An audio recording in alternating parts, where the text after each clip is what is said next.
va commencer, on va parler pollution, Olivia. Ouais, c'est un place-net engagé, hein. C'est vraiment la tendance sur le web. Alors on démarre ce petit tour hebdo de la révolte 2.0 avec une femme qui dénonce une nouvelle pollution de masse sous les tropiques. Regardez ces nouvelles images qui nous viennent des Caraïbes et qui révèlent un paradis perdu et pollué, une mer souillée qui étouffe sous le plastique.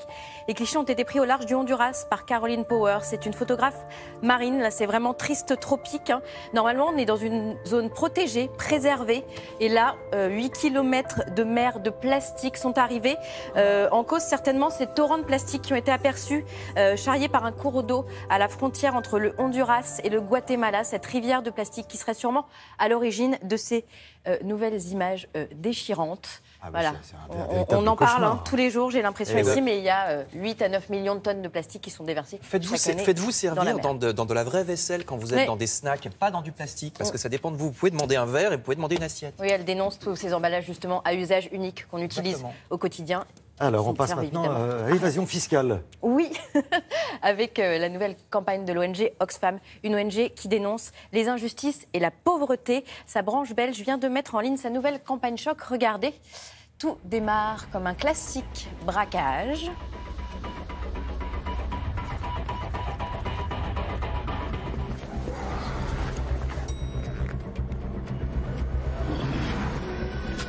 Mais nous ne sommes pas dans une banque, mais bel et bien dans un hôpital. On retire ce qui maintient les patients en vie. Ce spot glaçant, il veut éveiller les consciences sur les ravages de l'évasion fiscale qui coûterait entre 60 et 80 milliards d'euros par an à la France au sein de l'Union européenne. Ça grimperait à 1000 milliards, voilà, quand les entreprises ne paient pas leur juste part d'impôts.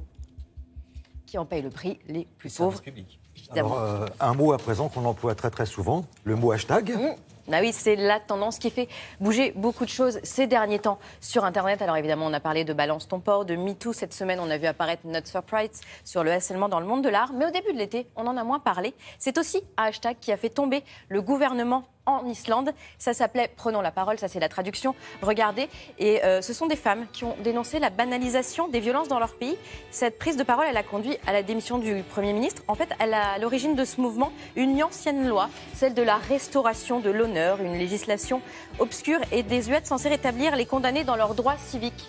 En fait, après avoir été condamnés, ils peuvent, si des personnes garantes de leur moralité témoignent, retrouver une vie tout à fait normale avec un honneur restauré. Ça a été le cas d'un ancien avocat qui avait été condamné pour des agressions sexuelles et qui a pu de nouveau exercer. Voilà, on a appris par la suite que les politiques avaient cautionné des restaurations comme ça et ça a fini par faire tomber le gouvernement. Comme quoi, un hashtag, ça peut attiser la parole collective et faire déplacer des montagnes. On le voit suffisamment ces derniers temps.